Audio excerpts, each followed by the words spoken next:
హెబ్రీల పత్రిక, హెబ్రీలకు రాసిన పత్రికను మనం ఈరోజు ధ్యానం చేసుకోబోతున్నాము. అపోస్తుడైన పౌలు గారు హెబ్రీ భాష మాట్లాడే తన ప్రజలకు ఈ మాట రాస్తున్నాడు. ఈ పత్రిక అంతా హెబ్రీలకు రాయబడింది. హెబ్రీ భాష మాట్లాడే వారికి రాయబడిన పత్రిక. హెబ్రీలు అంటే హెబ్రీ భాష ఇజ్రాయెల్ ప్రజలు హెబ్రీలు భాష ఆ ఇజ్రాయెల్ ప్రజలు హెబ్రీ భాష మాట్లాడతారు అనమాట. కాబట్టి వాళ్ళని ఏమంటారంటే హెబ్రీయులు. అబ్రహామును హెబ్రీయుడు అని అంటాడు. హెబ్రీ భాష మాట్లాడే వాళ్ళకు ఈ పత్రిక రాస్తున్నాడు అపోస్తులైన పౌలు గారు. హెబ్రీయులకు అబ్రహామును దేవుడు ఎన్నుకొని అబ్రహాము నుంచి వచ్చిన ఈ 12 మంది ఇజ్రాయెల్ గోత్రాలంతా హెబ్రీ భాషలు మాట్లాడేవాళ్ళే. ప్రజెంట్ ఇజ్రాయెల్ దేశం కూడా, ఇప్పుడున్న ఇజ్రాయెల్ దేశం కూడా హెబ్రీ భాష మాట్లాడతారు అనమాట. భూమి మీద పురాతనమైన భాషలలో మొదటి భాష హెబ్రీల భాష. హిబ్రూల భాష చాలా ఓల్డ్, పాతది, చాలా ఓల్డ్ అన్నమాట. ఆ హెబ్రీలకు రాస్తున్నాడు ఈ అపోస్తలైన పౌలు గారు. హెబ్రీలకు ప్రవక్తలు ఉన్నారు, అంటే ఇజ్రాయెల్ ప్రజలకు. వాళ్ళకు ధర్మశాస్త్రం ఉంది, వాళ్ళకు యాజకులు ఉన్నారు, వాళ్ళకు నియమ నిబంధనలు ఉన్నాయి, వాళ్ళకు ఆచార సంబంధమైన బలి కర్మకాండాలు ఉన్నాయి. ఇవన్నీ హెబ్రీలకు ఇవ్వబడ్డాయి. యేసు ప్రభు భూమి మీదకి రావడానికి ముందు తండ్రి అయిన దేవుడు సూచనగా ప్రజలకు ఇవి ఇచ్చాడు, ఇజ్రాయెల్ ప్రజలకు. ఇప్పుడు ఉదాహరణ, ఒక దేశమును రక్షించాలంటే ఒక వ్యక్తి లేస్తాడు అనమాట. ఆ వ్యక్తి ద్వారా ఉజ్జీవము, లేదంటే ఆ వ్యక్తి ప్రజలను ప్రభావితం చేసి రక్షిస్తాడు. ఇప్పుడు మన దేశానికి స్వతంత్రము రావడానికి కారణం ఎవరంటే మహాత్మా గాంధీ గారు అంటారు. ఎందుకంటే ఆయన సత్యాగ్రహం చేసి మన దేశం అంతా తిరిగి కొంతమంది ప్రజలను లేపి మన దేశానికి స్వతంత్రం రావడానికి కారణమైన వ్యక్తి ఈ మహాత్మా గాంధీ గారు. అట్లాగనే దేవుడు ఒక వ్యక్తిని ఎన్నుకుంటాడు. ఈ భూమండలము, భూమి మీద ఉన్న సమస్త ప్రజలు, అన్ని భాషలు మాట్లాడే వాళ్ళు, అన్ని జాతుల ప్రజలు, అన్ని గోత్రాల వాళ్ళు, అన్ని వంశస్థులు అందరూ కూడా ప్రభు దగ్గరికి రావాలి, సత్యాన్ని తెలుసుకోవాలి, నిజ దేవుడు ఎవరో తెలుసుకోవాలి, అందరూ పాపము నుండి శాపము నుండి విడిపించబడాలి. కాబట్టి దేవుడు ఒక ప్రణాళిక కలిగి ఉన్నాడు. ఒక వ్యక్తిని ఎన్నుకున్నాడు. హెబ్రీ భాష మాట్లాడే వారిలో ఒక వ్యక్తిని ఎన్నుకున్నాడు. ఆ వ్యక్తి పేరే అబ్రహాము. అబ్రహాము ఒక హెబ్రీయుడు, హెబ్రీ భాష మాట్లాడేవాడు. అబ్రహామును దేవుడు ఎన్నుకున్నాడు. అబ్రహామును దేవుడు ఎన్నుకోవడం అంటే భూమి మీద చాలా మంది ఉంటాడు, దేవుడు ఒక వ్యక్తిని చూస్ చేసుకుంటాడు. ఇదో ఈ వ్యక్తి నా పని కోసం నేను ఎన్నుకుంటానా, ఈ వ్యక్తి ద్వారా నేను భూమి మీదకి రావటానికి ఈ వ్యక్తి నాకు ఉపయోగపడతాడు, ఈ వ్యక్తిని నేను వాడుకుంటా, లేదంటే ఈ జాతి ప్రజలను నేను వాడుకుంటా, లేదంటే ఈ దేశమును నేను వాడుకుంటా. అట్లా దేవుడు హెబ్రీ భాష మాట్లాడే వారిలో ఒక వ్యక్తి అన్నమాట. ఆ వ్యక్తి పేరు అబ్రహాము. ఆ వ్యక్తిని దేవుడు ఎన్నుకున్నాడు, పిలిచాడు. ఆ వ్యక్తిని దేవుడు మాట్లాడాడు. ఆ వ్యక్తితో దేవుడు, అబ్రహామా, నేను నిన్ను ఆశీర్వదిస్తా, నేను చూపించే దేశానికి నువ్వు వెళ్ళు, నిశ్చయముగా నేను నిన్ను గొప్ప చేస్తా. దేవుడు ఆ వ్యక్తిని పిలుచుకున్నాడు అనమాట. ఆ వ్యక్తిని పిలుచుకొని ఆ వ్యక్తి ద్వారా దేవుడు భూమి మీదకి రావడానికి ఇష్టపడ్డాడు. హల్లెలూయా. ఆ వ్యక్తి ద్వారా ఒక జనాంగం ఏర్పడింది, ఆ వ్యక్తి ద్వారా ఒక దేశం ఏర్పడింది. ఆ దేశమే ఇజ్రాయెల్ దేశము. ఈ ఇజ్రాయెలే హెబ్రీ భాష మాట్లాడేవారు. ఆ ఇజ్రాయెల్ ప్రజలకు పౌలు గారు పత్రిక రాస్తా ఉన్నారు. దేవునికి మహిమ కలుగును గాక, దేవునికి స్తోత్రం, ప్రైజ్ ది లార్డ్. ఈ పత్రిక చాలా అద్భుతంగా ఉంటది అన్నమాట. మిగతా పత్రికలన్నీ కూడా సంఘాన్ని బలపరచడానికి, లేదంటే సంఘానికి హెచ్చరికలాగా, లేదంటే సంఘాన్ని బూస్టింగ్ ఇచ్చేలాగా ఉంటాయి.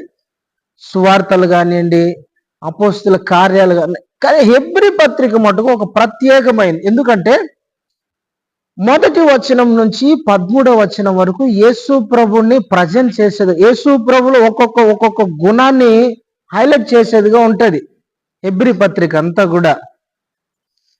ఆయన భూమి మీదకి వచ్చినప్పుడు ఇశ్రాయేలు ప్రజలు కూడా మా కొరకు పంపబడిన వచ్చిన దేవుడు అని నమ్మలేకపోయారు చాలా మంది ఇజ్రాయేల్ ప్రజలు. ఎవరి గురించి అయితే ప్రవచనాలు ఉన్నాయో ఆది కాండము నుండి మలాకి గ్రంథం వరకు యేసు ప్రభు గురించి చాలా ప్రవచనాలు ఉన్నాయి. ఆయన భూమి మీదకి ఎలా వస్తాడు, ఏ దేశంలో పుడతాడు, ఏ గ్రామంలో పెరుగుతాడు, ఆయనకి ఏం పేరు పెట్టబడుతుంది, ఆయన ఎలా చనిపోతాడు, ఎట్లా పునరుద్ధానుడు అవుతాడు, అన్ని ప్రవచనాలు పాత నిబంధనలు ఉన్నాయి. ఎవరి గురించి రాయబడ్డాయంటే యేసు ప్రభు గురించే. యేసు ప్రభు గురించి రాయబడ్డాయి. యేసు ప్రభు 2025 సంవత్సరాల కిందట భూమి మీదకి వచ్చాడు. ఆ ప్రవచనాలను చాలా మంది నమ్మలేకపోయారు. కన్యక గర్భని యేసు ప్రభు పుట్టాడు. ఆయన నజరేయుడని పిలువబడ్డాడు. ఆయన భూమి మీద చాలా అద్భుత కార్యాలు చేశాడు. అన్ని ప్రవచనాలు ఆయన నెరవేరుతున్నా కూడా ఇజ్రాయెల్ ప్రజలంట నమ్మలేకపోతున్నారు. దేవునికి స్తోత్రం, హల్లెలూయా. ఆయనను ఒక సాధారణమైన మనిషిగా చూస్తున్నారు. ఏదో దైవ కుమారుడు, దేవుని చేత పంపబడిన వాడు, లేదంటే ఆయన ఒక ప్రవక్త, లేదంటే ఆయన ఒక మంచి బోధకుడు, లేదంటే ఆయన ఏదో ఇంకా కొన్ని మంచి మాటలు చెప్పేవాడు, లేదంటే ప్రవక్తలలో ఈయన కూడా ఒకడే అనుకునేలాగా ఉన్నారు. కానీ ఆయన ఎవరో తెలియజేసేది ఈ హెబ్రీ పత్రిక. ఇజ్రాయెల్ ప్రజలు చాలా మంది ఏంటంటే యేసు ప్రభుని కొంతమంది దేవదూతగా, లేదంటే కొంతమంది ప్రవక్తగా, లేదంటే కొంతమంది రకరకాలుగా వాళ్ళకు ఒక అభిప్రాయం ఉంది. వాళ్ళందరికీ క్లారిటీ ఇవ్వడానికి హెబ్రీ పత్రిక రాశాడు. యేసు ప్రభుని ఎందుకు నమ్మాలా, యేసు ఎవరు, యేసు ప్రభు నమ్మితే వచ్చేది ఏంటి, యేసు ప్రభుని వెంబడిస్తే కలిగేది ఏంటి, ఇవన్నీ కూడా ఎవరెవరు యేసు ప్రభుని వెతికారు, ఎవరెవరు యేసు ప్రభుని వెంబడించారు, పాత నిబంధనలు ఆయన ఏమై ఉన్నాడు, ఇవన్నీ కూడా హెబ్రీ పత్రిక యొక్క విశిష్టత. దేవునికి స్తోత్రం, హల్లెలూయా. చాలా మంది యేసు ప్రభుని వెంబడించిన వాళ్ళు ఉన్నారు. హెబ్రీలో ఫస్ట్ క్రైస్తవులు ఎవరంటే హెబ్రీలే. అంటే మన భాషలో చెప్పాలంటే పాత భక్తులు వీళ్ళే. యేసు ప్రభుని మొట్టమొదటిగా నమ్ముకున్న, యేసు ప్రభు మీద విశ్వాసం ఉంచిన మొట్టమొదటి భక్తులు ఎవరంటే ఏ జాతి ప్రజలు వాళ్ళంటే హెబ్రీ జాతి, హెబ్రీ భాష మాట్లాడే వాళ్ళే. హెబ్రీ భాష మాట్లాడే వాళ్ళే మొట్టమొదటి యేసు ప్రభుని వెంబడించిన వాళ్ళే, తెలుసుకునింది వాళ్ళే బాప్తిసం పొందారు, వాళ్ళే యేసయ్య కొరకు సేవ చేశారు. వాళ్ళ ద్వారానే సువార్త అనేది స్ప్రెడ్ అయింది. అయితే కొందరు తప్పుడు బోధలు చేస్తూ ఉన్నారు. యేసు ప్రభు దేవుడు కాదు, ఆయనకు మనకు సంబంధం లేదు అని కొంతమంది తప్పుడు బోధలు చేస్తా అంటే కొంతమంది బలహీన పడుతున్నారు. సంఘం, మనకు ప్రవక్తలు ఉన్నారయ్యా, మనకు యాజకులు ఉన్నారయ్యా, మనకు వాక్యం ఉందయ్యా, మీరేందయ్యా ఎవరో చెప్పిన మాటలేని అట్ట వెళ్ళిపోతారు అని కొంతమంది విశ్వాసాలను బలహీనపరిచేటప్పుడు ఈ హెబ్రీ పత్రిక రాశాడు పౌలు గారు. దేవునికి స్తోత్రం కలుగును గాక, హల్లెలూయా. ఈ మొదటి ఈ 13 అధ్యాయాలంతా యేసు ప్రభుని ఒక్కొక్క అధ్యాయంలో ఒక్కొక్కలాగా పరిచయం ఉంటది. మొదటి అధ్యాయం మనం చదువుదాం. హెబ్రీ పత్రిక మొదటి అధ్యాయంలోకి వస్తే 1వ వచనము, 1వ అధ్యాయం 1వ వచనం మనం చదువుదాం. చదవండి దేవుని బిడ్డలారా. పూర్వకాలమందు నానా సమయములలోను నానా విధములుగాను ప్రవక్తల ద్వారా మన పితరులతో మాట్లాడిన దేవుడు ఈ దినముల అంతమందు కుమారుని ద్వారా మనతో మాట్లాడెను. ఆయన ఆ కుమారుని సమస్తమునకు వారసునిగా నియమించెను. ఆయన ద్వారా ప్రపంచములు నిర్మించను. దేవునికి స్తోత్రం, హల్లెలూయా. ఇక్కడ తండ్రి అయిన దేవుడు, ప్రభు అయిన యేసు క్రీస్తు వారు, తండ్రి అయిన దేవుడు ఎవరున్నారు, యేసు ప్రభు ఏమై ఉన్నాడో పౌలు గారు పరిచయం రాస్తున్నాడు. నానా సమయములలో నానా విధములుగా మన దేవుడు మన పితరులతో మన ప్రవక్తల ద్వారా మాట్లాడించినట్టుగా ఈ కాలమైతే తన కుమారుని ద్వారా మనతో మాట్లాడిస్తున్నాడు. ఆ కుమారుడంట ప్రపంచములను నిర్మించాడు. ఎవరు ఆ కుమారుడు అంటే? ప్రభు అయిన యేసుక్రీస్తు. ఆ కుమారుడు ప్రపంచములను నిర్మించాడు. ప్రపంచములు ఎవరి ద్వారా కరిగినాయంట? ఎవరు తయారు చేశాడు? ప్రపంచములు ఎవరి ద్వారా కరిగాయి? సృష్టికర్త ఎవరు? Who is the creator? ప్రభు అయిన యేసుక్రీస్తు. భూమికి పునాదులు వేసిన వాడు ప్రభు అయిన యేసుక్రీస్తే. హల్లెలూయా, దేవునికి మహిమ కలుగునుగాక. దేవుడు ఏమై ఉన్నాడంటే త్రియేక దేవునిగా ఉన్నాడు, త్రిత్వమై ఉన్నాడు. అంటే మనం ఎలా ఉన్నామో దేవుడు అలా ఉన్నాడు. దేవుడు ఎలా ఉన్నాడో మనల్ని అలా డిజైన్ చేశాడు. ఉదాహరణ, మనలో ప్రాణం ఉంది, ఆత్మ ఉంది, శరీరం ఉంది, అవునా? మనలో ఇది ఏది లేకపోయినా కూడా మనిషి కాదు, మనిషి ఉండలేడు. మనలో ప్రాణం లేకపోతే ఉంటామా? శరీరం లేకపోతే ఉంటామా? ప్రాణం లేకపోతే ఉంటామా? ఈ మూడిట్లో ఏది లేకపోయినా కూడా మనిషి జీవంతో ఉండడు. ఉదాహరణ, ఇప్పుడు మనలో ఉన్న పొలంగా ఊపిరి పోయింది అనుకోండి, ప్రాణం పోయింది అనుకోండి, మనిషి ఏమైతే ఆత్మ ఉండా, శరీరం ఉండా, ప్రాణం లేదు, ఏమైపోతావు? శవమే. దేవుడు కూడా త్రిత్వమైనాడు, తండ్రి, కుమార, పరిశుద్ధాత్మ దేవునిగా ఉన్నాడు. కుమారుడు అంటే ఆయన పుట్టినోడు అని కాదు, దానికి అర్థం వేరే ఉంది. హల్లెలూయా, దేవునికి స్తోత్రం. తండ్రి, కుమారుడు, పరిశుద్ధాత్మ ముగ్గురు ఒక్కడే. ఈ ముగ్గురు ఒక్కడే. కానీ పాత నిబంధనలో అందరికి యెహోవాగా ప్రత్యక్షమైనాడు. ఆయన తండ్రి అయిన దేవుడు యెహోవాగా ప్రత్యక్షమైనాడు. ఆయన ముగ్గురుగా ఉన్నాడు, కానీ ఒకడే. ఇప్పుడు మనం ముగ్గురం. ఉదాహరణ, ఒక వ్యక్తి చనిపోయి ఉంటాడు, ఆ వ్యక్తి దగ్గరికి మనం వెళ్తాం, అయ్యయ్యో చనిపోయాడే అంటాం. శరీరం ఉందిగా, మరి ఎక్కడ పోయినాడు ఆ వ్యక్తి అంటే ఆత్మ లేదు, అతనిలో ప్రాణము లేదు, విభజించబడ్డాయి, సపరేట్ అయిపోయాయి. కాబట్టి అతనిలో జీవం లేదు, కాబట్టి అతను శవముగా ఉండిపోయినాడు. ఒక వ్యక్తిలోంచి ఒక భాగము లేదంటే స్పిరిట్ వెళ్ళిపోయినా, లైఫ్ జీవం వెళ్ళిపోయినా కూడా ఆ వ్యక్తి మృతతుల్యం. దేవుడు కూడా త్రియేక దేవుడిగా ఉన్నాడు.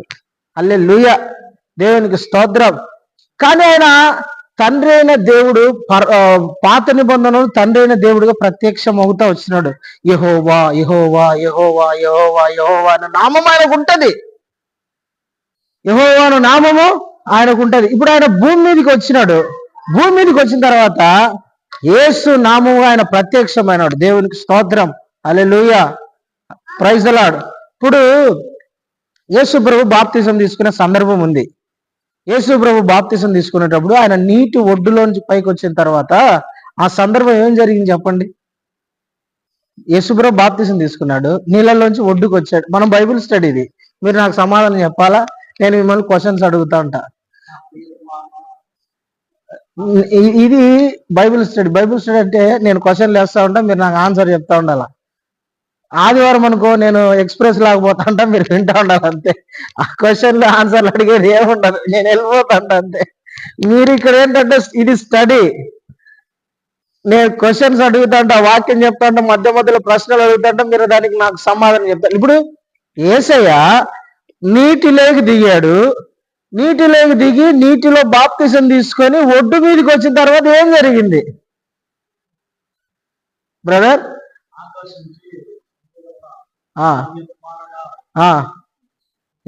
ఓకే, ఇంకా ఏ పావురం అంటే ఓన్లీ పావురమా? పరిశుద్ధాత్మ పావురము వల్లే ఆయన మీదకి వచ్చానని ఉంటది. ఆకాశంలో ఒక స్వరము, ఇదిగో ఈయన నా ప్రియ కుమారుడు, ఈయన ఎందు నేను ఆనందించుచున్నాను అంటాడు. పరలోకం నుండి వినపడే స్వరం వేరు, పావురము ఆకారంలో వచ్చే పరిశుద్ధాత్ముడు వేరు, నీటిలో ఉన్న ఆయన వేరు. ఇప్పుడు ముగ్గురు కనపడుతున్నారా? కనపడుతున్నారా లేదా? పరలోకంలో వినప్పుడు శబ్దం వేరుగా ఉంది, నీటిలో ఉన్న వ్యక్తి వేరుగా ఉన్నాడు, తర్వాత పావురము లాగా దిగి వచ్చే వ్యక్తి వేరే అన్నాడు. త్రియేక దేవుడు ఆయన. ప్రైజ్ ది లార్డ్, హల్లెలూయా. కానీ చాలా మంది కన్ఫ్యూజ్ అయిపోతున్నారు. దేవుడు అంటే ఒకడే, ఆయనే. అప్పుడప్పుడు ఏమంటారంటే వేషాలు వేసుకొని వస్తారు చూసారా? ఇప్పుడు ఒక స్టేజ్ మీద నాటకం జరుగుతూ ఉంటది. ఒకడే పోలీసుగా ఉంటాడు, ఒకడే దొంగగా ఉంటాడు, ఒకడే ఆయనతో దొంగతనం చేసిన వ్యక్తిగా ఉంటాడు, లేదంటే ఒక వ్యక్తి లాయర్గా ఉంటాడు, ఒక వ్యక్తి పోలీసుగా ఉంటాడు, ఒక వ్యక్తి కలెక్టర్గా ఉంటాడు అనమాట. వెనక్కి పోయి వస్తాడు, వెంటనే పోలీస్ డ్రెస్ వేసుకొని వస్తాడు, మళ్ళా లోపలికి వెళ్ళిపోతాడు. వెంటనే మళ్ళీ వెళ్తాడు, కలెక్టర్ కోట్ వేసుకొని వస్తాడు, కలెక్టర్గా వెళ్ళిపోతాడు. అట్లా అనుకుంటారు చాలా మంది. కాదు, ముగ్గురు వ్యక్తిత్వము ముగ్గురు కానీ ఒక్కడే. హల్లెలూయా, దేవునికి స్తోత్రం. యేసు ప్రభుని దైవత్వముగా చాలా మంది భావించడంలా. అందుకనే పౌలు గారు యేసు ప్రభు ఏమై ఉన్నాడో మొదటి అధ్యాయంలో ఎక్స్ప్లెయిన్ చేస్తున్నాడు. ఈ మొదటి అధ్యాయం, హెబ్రీ పత్రిక మొదటి అధ్యాయము ఏమని ఎక్స్ప్లెయిన్ చేస్తున్నాడంటే, ప్రపంచములో ఆయన మూలముగా నిర్మించబడెను. ఏమిటంట? ప్రపంచములో ఆయన మూలముగా నిర్మించబడ్డాయి. తయారు చేశాను ఆయన. ఎవరు తయారు చేసింది? ప్రభు అయిన యేసు క్రీస్తు. అంటే ఆయన గురించి ఏం పరిచయం చేస్తున్నాడు? He is the creator. ఆయన సృష్టికర్త. భూమిని, ఆకాశమును, నక్షత్రములను, అందులో ఉంటున్న సమస్తమును చేసిన వాడు ప్రభు అయిన యేసు క్రీస్తే. He is the creator. ఆయన సృష్టికర్త. ఆయన అన్నిటినీ సృజించిన వాడు. ఆయన సామాన్యమైన మనుషుడు మాత్రమే కాదు గాని ఆయన సృష్టికర్త అయిన దేవుడు. దేవునికి స్తోత్రం. హల్లెలూయా, దేవునికి మహిమ కలుగును గాక. ఆయన సృష్టికర్త. ఎవరు? ప్రభు అయిన యేసుక్రీస్తు. ఒకసారి 3వ వచనం చదవండి. ఆయన దేవుని మహిమ యొక్క తేజస్సును, ఆయన తత్వము యొక్క మూర్తిమంతమునై ఉండి తన మహత్తు గల మాట చేత సమస్తమును నిర్మించుచు పాపముల విషయంలో శుద్ధీకరణ తానే చేసి దేవదూతల కంటే శ్రేష్టమైన నామము పొందెను. వారి కంటే ఎంత శ్రేష్ఠుడే ఉన్నత లోకమందు మహామహుడకు దేవుని కుడిపార్శ్వమున కూర్చొని ఉండను. దేవునికి మహిమ కలుగును గాక. ఇక్కడ మనము అర్థం చేసుకోవాలి. మొదటి వచనంలో ఆయన నిర్మాణకుడు, క్రియేటర్. మనము యోహాను సువార్తలో చదివితే కలిగినది ఏది కూడా ఈయన లేకుండా కలగలేదు. ఎవరు లేకుండా? దేవుడే. ఏ దేవుడు? అది దేవుడే. ఏ దేవుడు? ఎవరు లేకుండా కలగలేదంట. కలిగినది ఏది కూడా, ఏది తయారైనా సృష్టించబడినది ఏదైనా సరే ఈయన లేకుండా కలగల. ఈయన ఆడ ఉన్నాడు, అక్కడ ఉన్నాడు. తయారు చేసేటప్పుడు తయారు చేసింది ఈయనే, నిర్మించింది ఈయనే, మాట్లాడింది ఈయనే, వాక్యము ఉన్నది ఈయనే. ఈయన పలికినాడు. యేసు ప్రభు ఎవరయ్యా అంటే సృష్టికర్త. He is a creator. బాబు, మీరు యెహోవా యెహోవా యెహోవా అని పట్టుకుంటా ప్రభుని వదిలిపెట్టేస్తున్నారు. మీరు ఎవరి గురించి అయితే రాయబడిందో, ఎవరి గురించి అయితే ప్రవచనాలు పలికారో ఆయన మీ మధ్యకు వస్తే ఆయనను మీరు గుర్తించడంలా. దేవుడే మీ మధ్యకు దిగి వస్తే మీరు దేవుని గుర్తించకపోతే ఎట్లా? మీరు సామాన్యమైన మనుషులు అనుకుంటారు. కాదు, ఆయన సామాన్యమైన మనుషుడు కాదు. ఆయన సృష్టికర్త, నిర్మాణకుడు అని పరిచయం చేస్తున్నాడు. 3వ వచనంలోకి వచ్చేసరికి ఆయన తత్వము యొక్క మూర్తిమంతమునే అన్నాడు. అంటే ఏంటంటే హీ ఈజ్ ఇమేజ్ అని ఉంటది. ఆయన యొక్క తత్వం అంటే మీరు ఒక మాట చెప్పండి. ఇది నా తత్వం అంటే ఏదనా తత్వం? తత్వం అదే ఆమె తత్వం అయ్యా అంటారు కదా.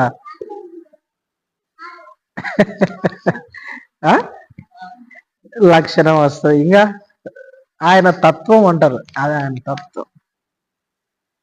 ఏంది జాకబట్ట తింటాడంటే ఆయన తత్వం. ఏంది అట్లా తత్వం అంటారు కదా. దేవుని యొక్క మూర్తిమంతం ఆయన. అంటే దేవుడు ఎలా మాట్లాడతాడో ఈయన అలా మాట్లాడతాడు. తండ్రి అయిన దేవుడు ఎలా ప్రవర్తిస్తాడో ఈయన అలా ప్రవర్తిస్తాడు. ఆయన ఎట్లా ఆలోచిస్తాడు ఈయన అట్లా ఆలోచిస్తాడు. ఎవరు? ప్రభు అయిన యేసుక్రీస్తు. ఇంకా ఇక్కడ రాయబడిన మాట, అద్భుతమైన మాట ఏంటంటే చూడండి, తన మహత్తు గల మాట చేత సమస్తమును నిర్మించుచు. తన మహత్తు గల, ఆయన మాట శక్తి కలిగినది మాట. ఎవరి మాట? ప్రభు అయిన యేసుక్రీస్తు మాట. ఆయన మాటలో శక్తి ఉన్నది, జీవం ఉన్నది. ఆయన మాటలో ప్రభావం ఉన్నది. ఆయన మాటలో విడుదల ఉన్నది. ఆ మాటతోనే అన్నిటినీ చేశాడు. ఎవరంటే ప్రభు అయిన యేసుక్రీస్తు. ఆ మాట ఇప్పుడు పాత నిబంధన పలికెను అని అంటది కదా. మొదటి అధ్యాయం అంతా, ఆదికాండం మొదటి అధ్యాయంలో పలికెను, అలా జరిగాను అని ఉంటది. అదంతా పలికింది ప్రభువైన యేసుక్రీస్తే. అదంతా పలికింది భూమి కలుగునుగాక అని పలికింది ప్రభువైన యేసుక్రీస్తే. నక్షత్రముల కలుగునుగాక కలిగింది యేసుక్రీస్తు మాట ద్వారా సమస్తము కలిగే. ఆయన తయారు చేసినాడు. దేవునికి స్తోత్రం. ఆయన భూమి మీదకి వచ్చినప్పుడు కూడా పడవలో ప్రయాణమై 12 మంది శిష్యులు, ఈయన ప్రయాణం అయిపోయేటప్పుడు ఈయన పడుకొని పడవ కింద భాగంలో పడుకున్నప్పుడు పెద్ద గాలి తుఫాను వచ్చినప్పుడు పడవ మునిగిపోతున్నప్పుడు శిష్యులు లేసి, ప్రభా మేము చచ్చిపోతాను, నీకు చింత లేదా? నువ్వు మమ్మల్ని పట్టించుకోవా? ఎప్పుడు నిద్రపోతాను అంటే ఇంత అలజడి గలిబిలో అయిపోతున్నాము, కింద మింద పడిపోతున్నాము. ఒక పక్క గాలి, ఒక పక్క సముద్రం ఎగిరి పడుతుంది, ఒక పక్క తుఫాను. ఏంది నాయన నీకు ఎట్లా నిద్ర వస్తుంది ప్రభువా? మేము చచ్చిపోతాం. అదే కదా దానికి అర్థం. మేము చచ్చిపోతాం, నీకు చింత లేదా? మేము ఇన్ని కష్టాల్లో, ఇన్ని ఇబ్బందులు, సావు బతుకుల మధ్య ఉంటే నువ్వేంది పట్టించుకోవేందయ్యా అన్నప్పుడు ప్రభు లేసి, ఏ గాలి ఊరుకుండా అన్నాడు. అంతే. సముద్రం మిక్కిలి నిమ్మలమాయన అని ఉంటది. హల్లెలూయా. మాట పవర్ అంతే. ఆయన మాట అంత ప్రభావం కలిగింది. ఆయన మాట అంత శక్తి. చచ్చిపోయి 3 రోజులు సమాధిలో పెడితే రాజులు రా బయటికి రా అంటానే కుళ్ళిపోయింది. అక్కడ మార్త ఒక మాట అంటది. మార్త, ప్రభువా మా తమ్ముడు వాసన వస్తా అంటాడు. మా ప్రభు 3 రోజులు అయింది కదా పెట్టి, దుర్వాసన వస్తా అంటాడు. అంటే రోగంతో చచ్చిపోయాడు. మామూలు చనిపోయింటే మామూలు డెత్ అనుకోండి, మీకు తెలిసి ఉంటది మెడికల్ చదివే వాళ్ళు మీరంతా. మామూలు డెత్ అయితే ఏదో ఒక రకం. ఇప్పుడు ఏదైనా ఒక శరీరంలో ఒక అవయవము పాడైపోయి చచ్చిపోతే అది తొందరగా స్ప్రెడ్ అయిపోయి కదా, ఇన్ఫెక్షన్ అయిపోయి త్వరగా కుళ్ళిపోయే ఛాన్సెస్ ఎక్కువ అనమాట. బాడీ డీకంపోజ్ అయిపోయి స్మెల్ వచ్చేస్తుంది. డీకంపోజ్ అయిపోయి ఆయన ప్రేత వస్త్రములను చుట్టేసి ఆడ పడేస్తున్నారు. కుళ్ళిపోయి ఉంటది ఏమో మొత్తానికి. అందుకని అప్పుడే వాసన వస్తానేమో తెలియదు. ఎందుకు ఆయన ఎక్కువ రోజులు యేసుప్రభు అప్పటికే యేసుప్రభు కబురు చేసినప్పుడు 3 రోజులు అయిందంట. ఆయన 3 రోజులు ఆగి వచ్చేసాడు. అప్పటికి 3 రోజులు చనిపోయి సమాధిలో పెట్టాడు. ఒక్క మాట సమాధిలో, లాజరు బయటికి రా. జీవము లేని మృత తుల్యమైన ఆ శరీరాన్ని కూడా దేవుడు లేపాడు. దేవునికి స్తోత్రం. మాటలో యేసుప్రభు మాటలో అంత ప్రభావం ఉంది. అందుకని ఆయన యేసయ్యని ఏమని ప్రజెంట్ చేస్తున్నాడు, ఏమని పరిచయం చేస్తున్నాడు, ఏమని చెప్తున్నాడు అంటే, యేసు ఎవరో కాదు, ఆయన ప్రపంచములను నిర్మించిన వాడు ఆయనే, నిర్మాణకుడు ఆయన, తయారు చేసిన వాడు ఆయన. దేవునికి స్తోత్రం. హల్లెలూయా. యేసు మొదటి అధ్యాయం అంతా యేసు ప్రభు దైవత్వాన్ని అంటే ఆయన సృష్టికర్త, క్రియేటర్. ఎవరు? క్రియేటర్. యేసు ప్రభు ఎవరంటే క్రియేటర్, సృష్టికర్త. ఆయన లేకుండా ఏది జరగల. ఆయన అన్ని సృజించాడు, ఆయన అన్ని తయారు చేశాడు. ఆయన మాటతో, ఆయన మాట పలుకుతే అన్ని కలిగాయి. ఆయన మాట పలుకుతే అన్ని నిర్మించబడ్డాయి. ఆయన మాట పలుకుతే సమస్తము బాగా అయిపోయినాయి. ఆయన మాట అంత ప్రభావం కలిగింది. కాబట్టి హెబ్రీ సంగమా, హెబ్రీలారా, యేసు ఎవరో కాదు, ఆయన సృష్టికర్త అని మొదటి అధ్యాయంలో పరిచయం చేస్తున్నాడు. ఇంకా మనం ఇక్కడ రాయబడిన మాట ఏంటంటే, దేవదూతల కంటే ఎంత శ్రేష్టమైన నామము పొందెను అని ఉంటుంది. మీరు ఒకసారి 5వ వచనం చదవండి. ఏలైనగా నీవు నా కుమారుడు, నేడు నేను నిన్ను కంటిననియు, ఇదియుగాక నేను ఆయనకు తండ్రిని, ఆయన నాకు కుమారుడనియు.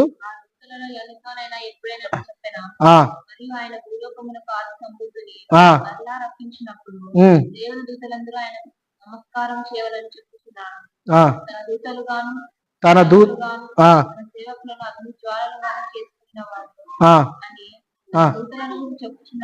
చాలు. ఇక్కడ మొదటి స్టేట్మెంట్ ఏంటంటే, యేసు ప్రభు సృష్టికర్త. ఇది సృష్టికర్త. రెండోది, హెబ్రీలకున్న ఒక అపోహ ఏంటంటే, ఈయన ఒక దేవదూత. దేవదూతలో ఇప్పుడు భూమి మీద మార్మోన్స్ అనే ఒక సంస్థ ఉంది. మార్మోన్స్ వాళ్ళు మార్మోనిజం అంటారు, వాళ్ళు ఫాలో అవుతారు మార్మోనిజం. వాళ్ళకు సపరేట్గా ఒక బైబిల్ ఉంది. వాళ్ళకి సపరేట్గా. తర్వాత కొంతమంది ఒక శాఖ వాళ్ళు ఉన్నారు. వాళ్ళు ఏంటంటే వీళ్ళు ఏమని యేసు ప్రభుని ప్రజెంట్ చేస్తారంటే ఆయన ఒక దూత, మికాయల్. ఆయన ఎవరు? మికాయల్, గాబ్రియల్ అంటారు కదా, మికాయల్. ఆ దూతలలో ఒకడిన ఈయన మికాయల్. మికాయల్ దూతనే యేసు ప్రభుగా భూమి మీదకి వచ్చినాడు అన్నట్టుగా చెప్తారు ఇక్కడ. యూదులు కూడా చాలా మంది అట్లా యేసు ప్రభుని దేవదూతలుగా నమ్మేవాళ్ళు. ఎందుకంటారేమో దేవదూతలకు ఒక పేరు ఏంటంటే దేవుని కుమారులు అనే పేరు కూడా ఉంది. దేవదూతలకు ఒక పేరు దేవుని కుమారులు. యోగ గ్రంథంలో ఉంటది దేవుని కుమారులు అనే పేరు ఉంటది అక్కడ. 1వ అధ్యాయము 6వ వచనంలో, యోబు గ్రంథము 1వ అధ్యాయము 6వ వచనం.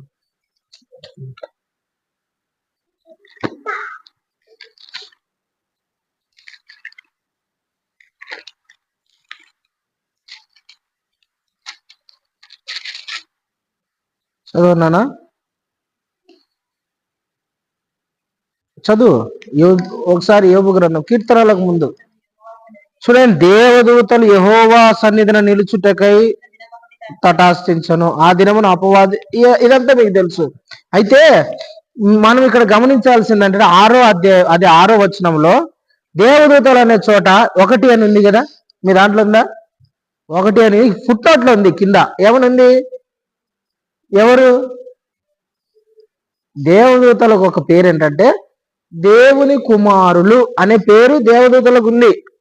వాళ్ళు కూడా దేవుని కుమారులే. ఇప్పుడు ఈయన ఏమని చెప్పుకుంటున్నాడు? యేసు ప్రభు దేవుని కుమారుణ్ణి ఏమని చెప్తున్నాడు? ఆయన కూడా దేవదూతలలో కూడా, దేవదూతలు కూడా దేవుని కుమారులే. కొత్తగా ఈయనేముంది వింత? ఆయన కూడా ఒక దేవదూత. దేవుని కుమారులు కూడా, దేవదూతలు కూడా దేవుని కుమారులనే చెప్పుకుంటారయ్యా. కొత్తగా ఏముందయ్యా? ఈయన కూడా దైవ కుమారుడనే చెప్పుకుంటా. దేవదూతలు ఒకడయ్యా అని ఇశ్రాయేలు ప్రజలు చాలా మంది ఆయన దేవదూతగా అనుకుంటారు. చాలా మంది ఈయన కూడా దేవదూతలలో ఒకడు. ఇంతేముంది, ఆవే దేవుని కుమారులు అని చెప్పుకుంటాడు. ఈయన కూడా అట్లే చెప్పుకుంటాడు. నుండి వచ్చినోడు కదా. కాబట్టి ఆయన అన్నాడు కదా, నేను పంపబడిన వాడనని. ఆయన అన్నాడు కదా, ఆయన నాకు తండ్రి అంటున్నాడు, నేను ఆయనకు కుమారుడు అంటున్నాడు. దేవదూతలు కూడా కుమారుడు అని చెప్పుకున్నాడు. ఆయనను తండ్రి అనే పిలుస్తాడు. వాళ్ళు ఆయనను తండ్రి అనే పిలుస్తారు. వాళ్ళు కుమారులే, ఈయన కుమారుడే అని భ్రమపడతా ఉన్నారు.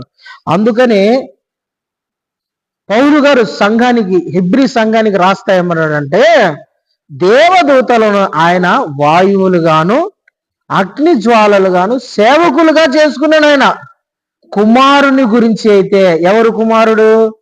ఈ కుమారుడు. ఈ కుమారుని గురించి ఏమన్నా జనితైక కుమారుడు అని రాయబడి ఉంటది, అద్వితీయ కుమారుడు అని రాయబడి ఉంటది కదా, ఆది సంభూతుడని రాయబడి ఉంటది. యోహాను సువార్త 3:16లోనే ఉంటది, లోకమును దేవుడు ఎంతో ప్రేమించను కాగా తన అద్వితీయుడంటే ఈయనలాగా లేనివాడు అని అర్థం, మొదటివాడు అని అర్థం. హల్లెలూయా. అద్వితీయులుగా పుట్టిన వాని యందు విశ్వాసం ఉంచే ప్రతివాడు అని ఉంటది. ఈయన లాంటోడు లేడు, ఈ కుమారుడే హైలైట్. ఈ కుమారుడు లాంటోడు, అందరూ కుమారులే, ఈ కుమారుడు లాంటోడు కాదు. అందుకనే ఆ మాట రాసినాడు అనమాట. చూడండి 6వ వచనం, హెబ్రీ పత్రిక 1:6లో, ఆయన భూలోకమునకు ఆది సంభూతుణ్ణి మరలా రప్పించినప్పుడు దేవుని దూతలు అందరూ ఆయనకు నమస్కారము చెయ్యవలెనని. ఎవరికి నమస్కారం చేయాలంట? ప్రభు అయిన యేసు క్రీస్తుకు నమస్కారము చెయ్యాలని ఆయన మరలా రప్పించబోతున్నాడు.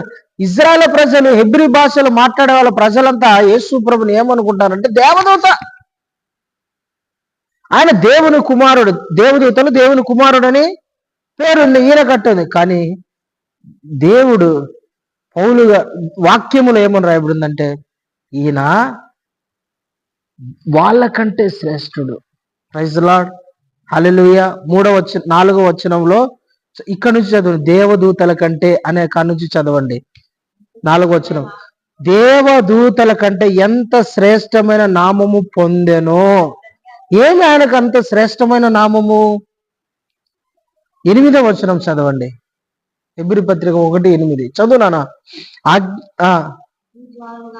తన దూతలను వాయువులుగాను తన సేవకులను అగ్ని జ్వాలలుగాను చేసుకొనిన వాడు అని తన దూతలను గురించి చెప్పుచున్నాడు గాని తన కుమారుని గురించి అయితే, చూడండి ఇక్కడ రాయబడిన మాట ఏంటి, తన కుమారుని గురించి అయితే.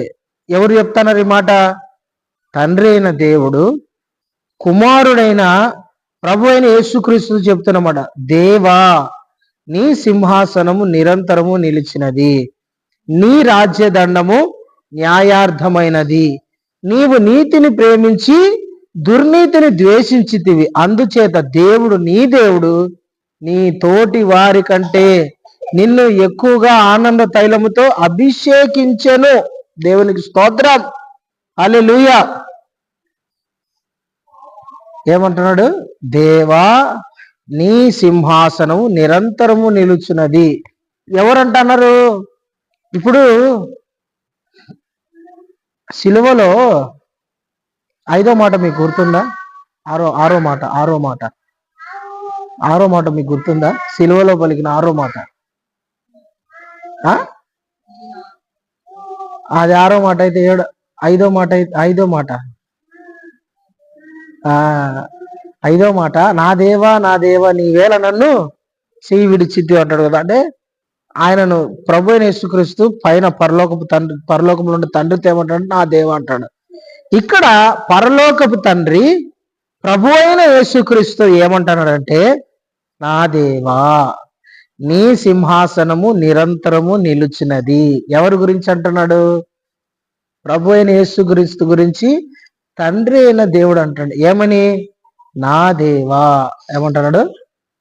నా దేవుడా, నా దేవా, నీ సింహాసనము నిరంతరము ఉంటదయ్యా, నీ రాజ్యదండము న్యాయార్థమైనదయ్యా, నువ్వు రాజ్యాన్ని పరిపాలించే విధము, నువ్వు తీర్చే న్యాయము కరెక్ట్ అయినది, నువ్వు నీతిని ప్రేమిస్తావు అని తండ్రి అయిన దేవుడు కుమారుడైన దేవునితో అంటున్నాడు. పక్కన ఉన్నాడు అనుకోండి, ఉదాహరణ, నేను తండ్రి అయిన దేవుణ్ణి, నా పక్కన ఉన్నాడు జాకోబ్. నేను తండ్రి అయిన దేవుడిని అనుకుంటే పక్కనుండి ఆయనతో అంటాను, ఈయనతో, దేవా, నీ సింహాసనము నిరంతరం ఉంటదయ్యా. ఈయనను దేవా అని పిలుస్తారు. అంటే ఇది ఎక్కడి నుంచి రెఫరెన్స్ తీసుకున్నంటే కీర్తనల గ్రంథములో నుండి ఎత్తిపట్టి చెప్తున్నాను. 45వ కీర్తన 6-7 చరణాలు ఒకసారి చదవండి. 45వ కీర్తన 6-7 చరణాలు. 40 చదువునా. దేవా, నీ సింహాసనం నిరంతరము నిలుచును, నీ రాజదండము న్యాయార్థమైనది, నీవు నీతిని ప్రేమించి భక్తిహీనతను ద్వేషించుచున్నావు. కావున దేవుడు నీ దేవుడే నీ చెలికాన్ల కంటే హెచ్చుగా ఉన్నట్లుగా నిన్ను ఆనంద తైలముతో అభిషేకించినాడు. 47వ కీర్తనలు తీసుకొని వచ్చి హైలైట్ ప్రజెంట్ చేస్తున్నాడు. ఇదిగో 47వ కీర్తనలో దావీదు ఇలా రాస్తున్నాడు. సరే, దావీదు కాదు, ఎవరు? కోరాహు కుమారులు ఇటు రాస్తున్నారు. ఏమని? దేవా. ఎవరి గురించి? యెహోవా ప్రభు అయిన యేసుక్రీస్తుతో అంటున్నాడు, దేవా, నీ సింహాసనం నిరంతరం నిలిచి. అంటే ఏంటి అర్థం? యేసు ప్రభు తండ్రి అయిన దేవునితో సమానుడు, దేవుడు. చాలా మంది సంఘములో చాలా మంది ఈ అపోహం ఉంటది. తండ్రి అయిన దేవుడు సుప్రీం గాడ్, యేసు ప్రభు ఆయన అంత కాకపోయినా దేవుడే అనుకునే అపోహం ఉంటది చాలా మంది కదా, అవునా? తండ్రి అయిన దేవుడు అంటే యెహోవా అంటే అదొక పై స్టేజ్, హై శిఖరపు స్థాయి. ఇంకా ఆడికి ఎవరు పోలేడు. యేసు ప్రభు చిన్న దేవుడు, ఆయన పెద్ద దేవుడు, ఈయన చిన్న దేవుడు. ఆయనకన్నా చిన్న దేవుడు పరిశుద్ధాత్మ దేవుడు అనుకుంటారు చాలా మంది. అవునవును, అలా కాదు. తండ్రి అయిన దేవునికి ఏ స్థానం ఉందో, ఏ పొజిషన్ ఉందో, ఏ అధికారం ఉందో, ఏ శక్తి ఉందో, ఏ పవర్ ఉందో, అదే అధికారము, అదే అథారిటీ, అదే శక్తి అన్ని ప్రభువైన యేసుక్రీస్తుకు ఉన్నాయి. దేవునికి స్తోత్రం, హల్లెలూయా. సమానుడు, ఈక్వల్. తండ్రి అయిన దేవుడు, కుమారుడైన దేవుడు, పరిశుద్ధాత్మలు, వీరు ముగ్గురు ఈక్వల్. త్రియేక దేవుడు, ఏకమై ఉన్న వాళ్ళు. అందుకనే పౌలు గారు సంఘం హెబ్రీతో సంఘమా, మీరు అనుకున్నట్టుగా దేవదూతలలో ఒక కుమారుడిగా అనుకోకండి. మీరు ఈయన దేవదూత కాదు, ఈయన దేవదూతల కన్నా శ్రేష్ఠుడు. దేవదూతల కన్నా శ్రేష్ఠుడు ఎవరు? దేవుడే కదా. ఈయన దేవదూతల కన్నా గొప్పవాడు, ఈయన దేవదూతల కన్నా పైన ఉన్నవాడు, ఈయన దేవదూతల కన్నా పై పొజిషన్ లో ఉన్నవాడు. ఈయన దేవదూత కాదు, ఈయన దేవుడు అని చెప్తున్నాడు. ఒకటి, ఆయన క్రియేటర్, సృష్టించిన వాడు, సృష్టికర్త. ఆయన మూలముగా అన్ని కలిగినాయి, ఆయననే అన్ని చేశాడు, ఆయన మాట ద్వారానే అన్ని జరిగినాయి. రెండవది ఏంటంటే ఆయన దేవదూత కాదు, ఆయన దేవదూతల కన్నా శ్రేష్ఠుడు, పైనున్నవాడు, ఉన్నతమైన వాడు, అధికారము కలిగిన వాడు. దేవదూతలు కూడా ఈయనకు సలాం కొట్టాలా, ఈయన దగ్గర మోకాళ్ళు ఉంగాల, ఈయనని ప్రార్థన చేయాల, ఈయన కోసం ఎదురు చూడాల్సిందే. హల్లెలూయా. అందరూ ఈయనకు నమస్కారం చేయాలి, ఈయనను ఆరాధించాలి. దేవదూతలు మనిషిని ఆరాధించగలవా? దేవదూతలు ఇంకో దేవదూతను ఆరాధించగలవా? అంత సీన్ల ఎవరు కూడా భయపడిపోతారు. దేవుని తప్ప ఇంకెవరిని ఆరాధించారు వాళ్ళు. మరి దేవదూతలు ఒక ఆయనను ఆరాధిస్తున్నారు, ఆయనకు నమస్కారం చేస్తున్నట్టు ఎవడే ఉండాలా? ఒకసారి మళ్ళా మీరు ఆ మాట చదవండి. 6వ వచనం చదవండి సిస్టర్. 6వ వచనం ఒకసారి చదవండి. మరియు ఆయన భూలోకమునకు ఆది సంభూతిని మరలా రప్పించినప్పుడు దేవుని దూతలందరూ ఆయనకు నమస్కారం చేయవలెనని. ఎవరికి నమస్కారం చేయాలంట? ఆయన ఎవరు? ప్రభువైన యేసుక్రీస్తుకు. ఆయన ఎదురుగా నిలబడి వీళ్ళు మోకాళ్ళ మీద ఉండి ఆయనకు నమస్కారం చేయాల. ఆయన నమస్కారం చేపించుకుంటానంటే నమస్కారము అని ఉంటది. ఇక్కడ ఇంగ్లీష్ తోటి వర్షిప్ అని ఉంటది, ఆరాధన. ఎవరికి ఆరాధన చేస్తారు? దేవదూతలు ఒక దేవదూత ఇంకొక దేవదూతకు ఆరాధన చేస్తారా? ఆరాధన చేస్తారా? పొగుడుతారా? నువ్వు అని ఆరాధన చేస్తారా? పాట పాడతారా? సీన్ ఉండదు. మనిషికి ఆరాధన చేస్తారా? అస్సలు కాదు. ఎవరికి ఆరాధన చేస్తారంటే ప్రభువైన యేసుక్రీస్తు, దేవునికి ఆరాధన చేస్తారు. దేవుడు ఈయన అని ప్రజెంట్ చేస్తున్నాడు. బాబు, యేసుప్రభు ఎవరో కాదు, ఆయన సృష్టికర్త. యేసుప్రభు ఎవరో కాదు, ఆయన దేవదూతల కన్నా శ్రేష్టమైనవాడు, దేవునితో సమానుడు, తండ్రితో సమానుడు, ఆయన అధికారం గలవాడు, దేవదూతల చేత ఆరాధన పొందగలిగిన అర్హుడు ఆయన అని చెప్తున్నాడు. దేవునికి స్తోత్రం, ప్రైజ్ ద లార్డ్. దేవునికి మహిమ కలుగును గాక. ఆయన ప్రజెంట్ చేస్తున్నాడు. అట్లా మొదటి అధ్యాయం అంతే. ఏంటంటే యేసు సృష్టికర్త, యేసు దేవుని కుమారుడు, దేవుని కుమారుడే కాదు దేవునితో సమానుడు, ఆయన దేవుడు అని ప్రజెంట్ చేస్తున్నాడు. మనం ఈ మాట 10వ వచనం చదవండి ఒకసారి.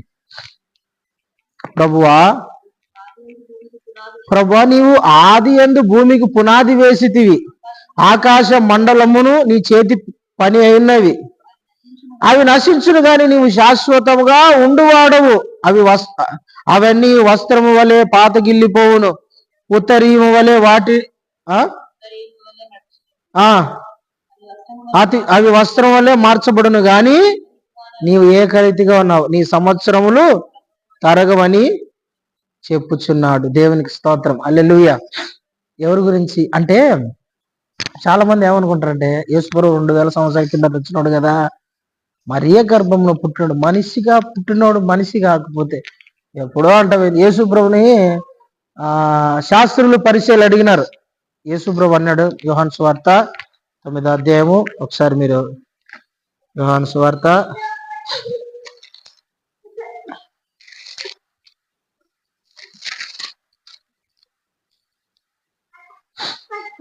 సువార్త 8వ అధ్యాయం 57, 58 చదవండి నాన్న ఒకసారి.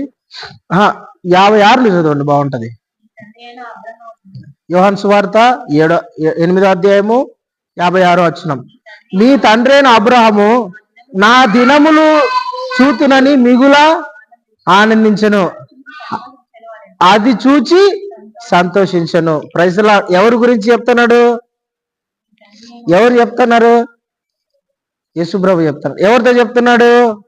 అక్కడున్న కొంతమంది శాస్త్రులతో, పరిచయులతో, ధర్మశాస్త్రోపదేశకులతో వాళ్ళతో చెప్తున్నాడు, బాబు మీరు తండ్రి తండ్రి మా నాన్న అబ్రహాము, మా నాన్న మా పితరుడు అబ్రహాము, మా మూల పురుషుడు అంటున్నారు కదా. అబ్రహాము ఒక్క దినము నన్ను చూడాలని ఎంతో ఎదురు చూశాడు, చూసి ఆనందించాడు. చూసింది ఎవరున్నా కాదు, నన్నే అంటాడు యేసు ప్రభు. అదని మళ్ళీ 57 చదవండి. అందుకు యూదులు నీకింకా అంటే 50 సంవత్సరాలైనా లేవు కదయ్యా, నీవు అబ్రహాము చూచితివా? ఏంటయ్యా నీకు 50 సంవత్సరాలు లేవు, 30 సంవత్సరాలు పిల్లగానే నువ్వు. 30 సంవత్సరాలు యేసు ప్రభు పరిచయం చేసేటప్పుడు ఆ వాక్యం చెప్పేటప్పుడు 30 సంవత్సరాలు, 32 ఏళ్ళు అనుకో, 32 సంవత్సరాలు. వాళ్ళు ఒక్కొక్కరికి 50 సంవత్సరాలు, 60 సంవత్సరాలు వాళ్ళు ఎదురుగా నిలబడి అబ్రహాము నన్ను చూడాలని ఎంతో తప్పించిపోయినాడు, ఆశపడినాడు, కొట్టుకున్నాడు. ప్రభా ఒకసారి నిన్ను చూడాలనుకుంటాను ప్రభా, ఒకసారి కనపడు నాయన, ఒకసారి కనపడ్డా. సంతోషించాడు, నా కాళ్ళ మీద పడ్డాడు, నన్ను ఆరాధించాడు, ఇంటికి డిన్నర్ పిలిచాడు. ఆ రోజు శారా అబ్రహాం ఇద్దరు నాకు డిన్నర్ చేసి పెట్టారు. నన్ను చూసి ఎంతో ఆనందించాడు అబ్రహాము. అంటానే వీళ్ళకి ఫీజులు ఎగిరిపోయినాయి.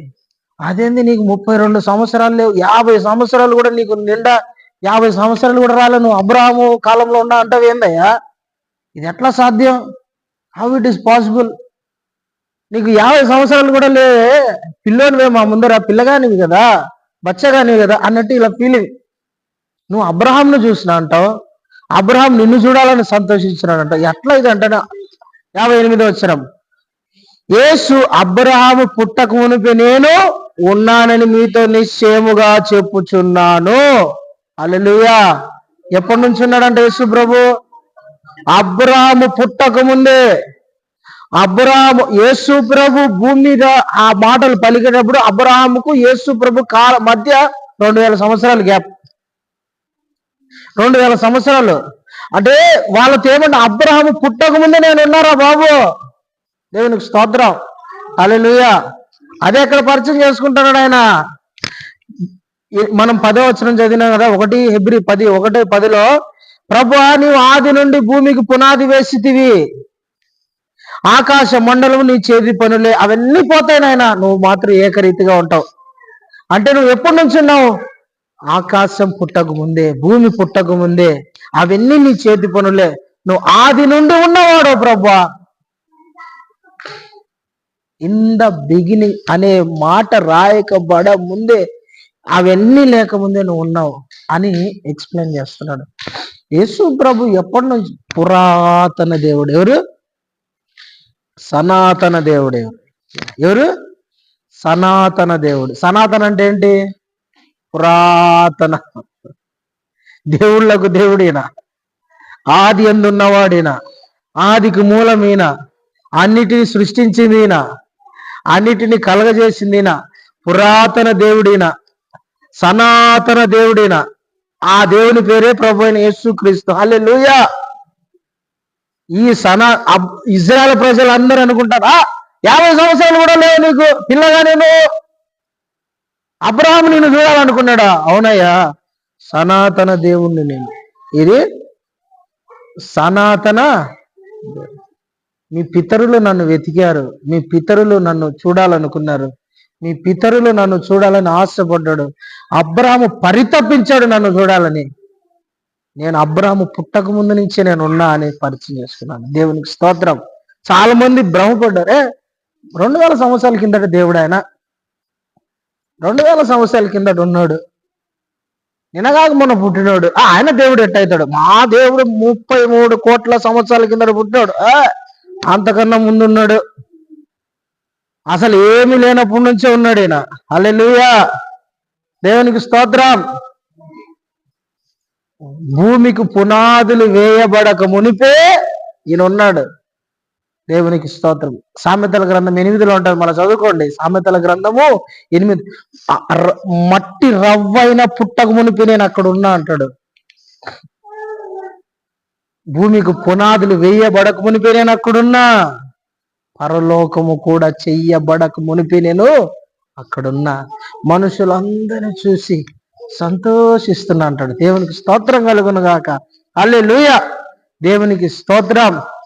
దేవుని బిడ్డలారా, ప్రభు అయిన యేసుక్రీస్తు ఆది సంభూతుడు, అన్నిటికన్నా ముందున్నవాడు, అన్నిటినీ నిర్మించినవాడు, అన్నిటినీ తయారు చేసినవాడు, అన్నిటినీ బాగు చేసినవాడు. ఆయన అన్నిటికన్నా పైన ఉన్నవాడు, అన్ని నామముల కన్నా పై నామము గలవాడాయన. మొదటి అధ్యాయం అంతా ఏంటి చెప్పండి? మొదటి అధ్యాయంలో ఏమని పరిచయం చేస్తాడు? ఆయన సృష్టికర్త, ఆయన దేవదూతల కన్నా శ్రేష్ఠుడు, ఆయన దేవునితో సమానుడు, ఆయన క్రియేటర్. మూడోది, ఆయన అన్నిటికన్నా ముందున్నవాడు, ఆది సంభూతుడు, అన్నిటికన్నా సృష్టి కన్నా ముందున్నవాడు ఆయన. దేవునికి స్తోత్రం. మన జీవితంలో కూడా దేవుడు ఇలాగ పనిచేస్తూ ఉంటాడు. మన జీవితంలో కూడా దేవుడు ఇలా ఉంటాడు. ఎట్లాగా? దేవుడు సృష్టించగలిగిన వాడు, దేన్నైనా సరే మన జీవితంలో తీసుకురాగలిగిన వాడు. దేవా, నాకు ఇది అసాధ్యం ప్రభువా, శూన్యములో అసలు ఏమీ లేని నిర్మానుషమైన ప్రదేశంలో మాట ద్వారా దేవుడు భూమిని చేయలేదా? ఆకాశాన్ని చేయలేదా? నక్షత్రాలను చేయలేదా? భూమండలమును దేవుడు అట్లాగా శూన్యములో వేలాడదీయలేదా? మన జీవితంలో కూడా దేవుడు అన్నిటినీ తీసేయగలడు, అన్నిటినీ బాగు చేయగలడు. లేని వాటిని ఉన్నట్టుగాను, ఉన్న వాటిని లేనట్టుగాను పిలవగలిగిన దేవుడు. ఆయనకు అప్పగించుకోవాలా. ప్రభా, నేను నీకు అప్పగించుకుంటానా? నా జీవితంలో శూన్యం, నా బ్రతుకులో శూన్యం, నా వ్యాపారంలో శూన్యం, నా కుటుంబంలో శూన్యం. నా కుటుంబాన్ని ఒక నూతన సృష్టిగా మార్చు ప్రభా, ఒక నూతనమైన వ్యక్తిగా నన్ను మార్చు ప్రభా, ఒక నూతనమైన నా కుటుంబాన్ని మార్చు ప్రభా. దేవుడు మన జీవితంలో సృష్టికర్తగా ఉన్నాడంటే మన జీవితంలో ఆశ్చర్యకార్యాలు జరిగించేవాడు. హల్లెలూయా. ఆయనకు అప్పగించుకోవాలి, మనం ఆయన చేతికి అప్పగించుకోవాలి. ప్రభా, నువ్వేమని చేయగలవాడు కదా. ఏమీ లేని స్థితిలో నుంచి అన్ని తీసుకొచ్చిన దేవుడు, నీకు అసాధ్యం ఉంటే ఏది లేదు ప్రభా. నీకు అప్పగించుకుంటానని నీ మీద విశ్వాసం ఉంచుతున్నా. నా జీవితంలో ప్రభా, ఇదో ఈ శూన్యం ఉంది, నా జీవితం తయారు చేయి దేవా. దేవునికి అప్పగించుకోవాలి బిడ్డలారా. అప్పుడు దేవుడు మనల్ని ఒక నూతన సృష్టిలోకి నడిపిస్తాడు. దేవునికి స్తోత్రం. హల్లెలూయా. దేవుడు మనకు అన్నిటికన్నా పరిణామము గలవాడు. ఆయనకు అప్పగించుకోవాలా. అన్నిటినీ తయారు చేయగలిగిన, అన్నిటికన్నా ముందున్నవాడు. మన సమస్యల కన్నా ముందుంటాడు, మన పోరాటాల కన్నా ముందుంటాడు, మన ఇబ్బందుల కన్నా ముందుంటాడు. అన్నిటికన్నా ముందుండి నిలబడి మనల్ని నడిపించే దేవుడు. దేవునికి స్తోత్రం. ఆయనకు తెలియదా మన జీవితంలో ఏమేమి ఎదురవుతాయని? ఆయనకు తెలియదా మన జీవితంలో ఏ పోరాటం ఉంటుంది, ఏ ఇబ్బంది ఉంటుంది, మనము ఎలా పోరాడాలని? అన్నీ తెలుసు. అన్నిటికన్నా ముందుండి మనల్ని నడిపించే దేవుడు ఆయన. ఆయనకు అప్పగించుకోవాలా. హల్లెలూయా. దేవునికి స్తోత్రం. ఆయనకు అప్పగించుకుంటే ఆయన మనల్ని నడిపిస్తాడు. ఆయన మనల్ని కొత్తగా నూతనంగా రూపాంతరపరుస్తాడు. మన పైన అధికారిగా ఉంటాడు. మనల్ని బాగు చేస్తాడు, మనల్ని బ్రతికిస్తాడు, మన జీవితంలో ఉన్న కొరతని తీసేస్తాడు, మనల్ని బలపరిచి నడిపిస్తాడు. ఆయనకు అప్పగించుకోవాలి. ఆయనకు అప్పగించుకుంటే తగిన సమయమున ఆయన మనల్ని హెచ్చిస్తాడు. కాబట్టి ఆయనకు మనం అప్పగించుకుందాం. ఎవ్రీ సంఘముతో దేవుడు పౌలు గారు చెప్తున్న మాటలు, ఆయన ఒక సృష్టికర్త, ఆయన అన్నిటికన్నా ముందున్నవాడు, దేవదూతల కన్నా శ్రేష్ఠుడు. అలాంటి శ్రేష్టమైన దేవునికి మనం అప్పగించుకుందాం. దేవుడి వాక్యాన్ని దీవించి ఆశీర్వదించును గాక. ఆమె ప్రార్థన చేసుకుందాం. అందరూ మోకరిద్దాం. విన్న వాక్యాన్ని కొద్దిసేపు 1-2 నిమిషాలు మనం మోకరిద్దాం. స్తోత్రం, స్తోత్రం.